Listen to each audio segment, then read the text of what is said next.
Let's now bring in to discuss this further Peter Kruger, Head of Business Development and Growth at Phangela Private Security Group. Peter, very good afternoon to you, and thank you so much for your time. Just having listened, of course, to what was revealed by Witness A, and just the challenges they encountered during the SWAT murder case in particular, what does Witness A's need for anonymity and off-camera testimony tell us just about the depth of the infiltration of organized crime within SABC? I mean, he's mentioned police officers, including former cop Pule, and their relationship with, for one, as Kenny's also said, Katiso Molefe. Yeah, thanks so much for having me, Onati, and yeah, for partaking in the discussion. I think for the general public who observe this today, I think it should be clear why there is a request for anonymity and off-camera evidence. It is clear that the threats and intimidation is real, and that lifelong protection is required, and that just shows how deeply the syndicates and crime is embedded into our legitimate institutions.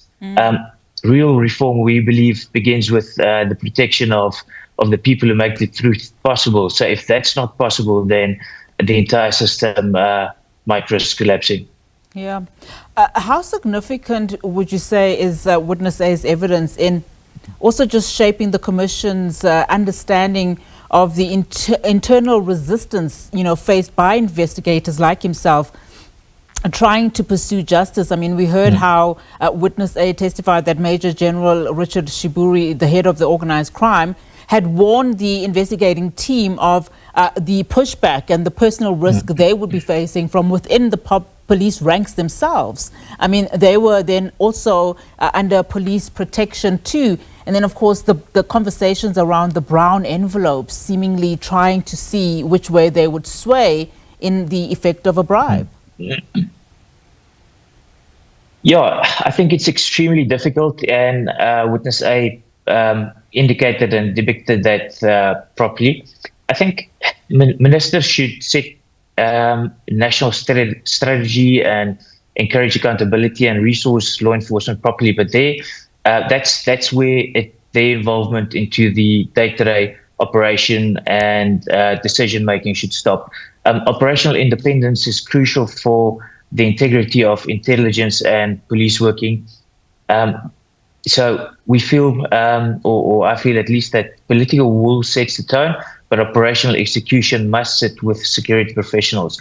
And once those boundaries are blurred, corruption and inefficiency thrives and is rife. And also, Peter, to what extent is crime intelligence within SABC compromised or ineffective in preventing these types of collusion that we've been hearing about between police officers and criminal syndicates?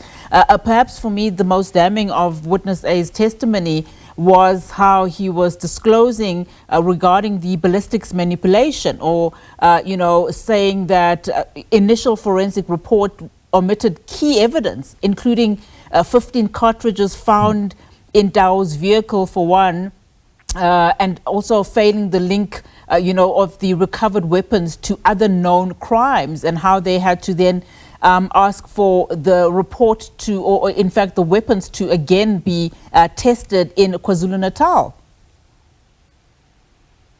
Yeah, I think the risk is a legitimate collapse if there is external interference. For these investigators to do their job properly, they must act freely and without fear of intimidation and death threats.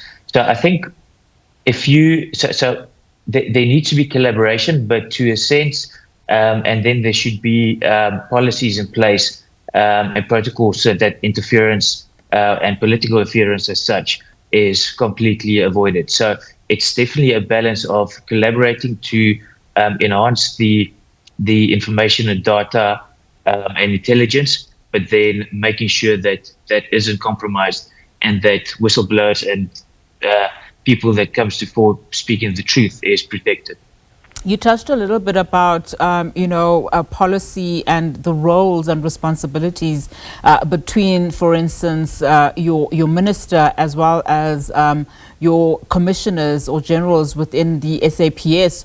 We are obviously witnessing the ad hoc committee too. It comes back tomorrow with Police Minister Senzo Mchunu back on the stand essentially to testify and speak to members of parliament. What are your expectations there from the minister and just some of your reflections following his testimony so far? So that would be interesting to look forward to what he has to say. He's still backing himself that he made the correct decisions, that the President Ramaphosa was informed and that he acted lawfully. So after everything that was said today and the past few days, it would be interesting to see if he sticks to his guns or brings a few curveballs to the table. So yes, looking forward to tomorrow's session. All right, Peter, thank you so much for that. Peter Kruger is the Head of Business Development and Growth at Phangela Private Security Group. We're going to take a quick break, and in fact, we'll just give you a little bit of a preview in as far as what to expect then at the ad hoc committee, which returns tomorrow. And that's where Police Minister Senzo Mchunu will again be testifying. That and plenty more coming up in just a moment.